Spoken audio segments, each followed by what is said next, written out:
I come to save the day. Hey, welcome back to Planet Makusha. Today's video, transgender teen breaks barriers at Alaska State track meet. Natafon Wangyot, and I'm sure I'm mispronouncing the name, is pictured there in the center. She is a transgender female who has identified as female since grade school. He or she, depending on your point of view, immigrated to Alaska with her mother from Thailand in 2014. Her recent participation, with a third-place finish in an Anchorage, Alaska track meet, was controversial. Now for some video. 13 seconds after the gun sounds, the fastest 3A girls in the state cross the finish line of the 100-meter run. Haynes' Natafon Wangyat is among them, but Wangyat's story is different than any other runner at the state championships. She was born a male. Let's examine the school district policy. In a classic example of passing the buck, the Alaska School Activities Association's policy on transgender athletes allows the local schools to decide. Wangyot's high school district's interim superintendent, Rich Carlson, stated, "Yeah, we're not going to discriminate based on gender identity." A lot of thought went into that statement. Fair or unfair?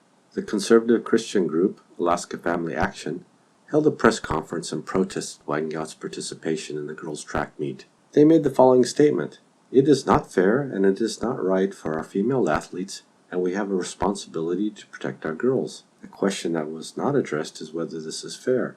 The interim superintendent avoided the issue of whether allowing Wangyot to compete is fair to the female athletes. Let's consider whether females can compete fairly with transgender females. Let's consider the Q angle. From the diagram you can see, the Q angle is a deviation from the vertical line that the thigh bone takes as it extends from the pelvis to meet the knee. For a normal male, the Q angle is on the order of 14 degrees.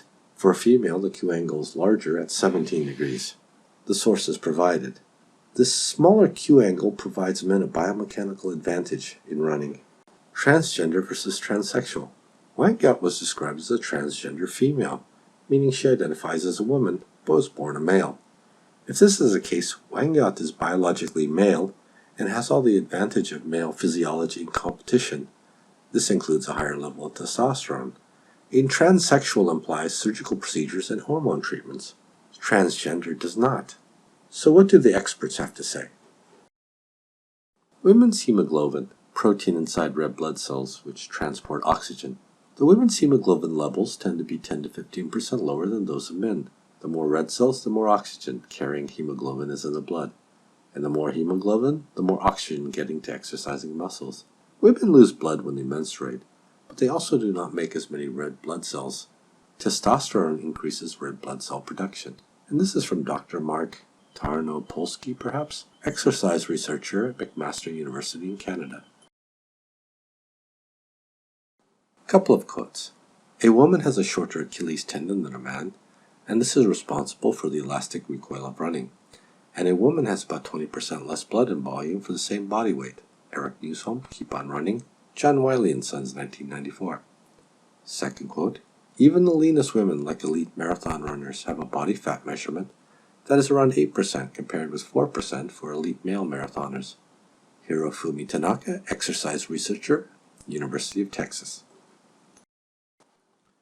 To sum it up, transgender females are still male, and male athletes have larger hearts, more lung capacity and blood volume, more red blood cells and therefore hemoglobin, less body fat, higher elastic recoil in the Achilles tendon, and a smaller Q angle than female athletes. This gives men an advantage over women in running efficiency. So is it fair for transgender females to compete against female athletes in track and field? The answer is obviously no. Unfortunately, the media did not address this issue. Back to the local news to find out the kind of discussion available in the media.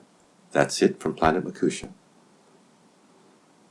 Along with the advancing to the finals in the 100-meter, Wangyot's also going to be competing in the 200-meter. A lot of opinions coming in on this story. Yeah, a lot of people talking about it, and they should. It's good to have discussions about it. And yeah, dialogue is always great on this kind of stuff. Yeah, absolutely. Yeah. All right, Jake, thanks.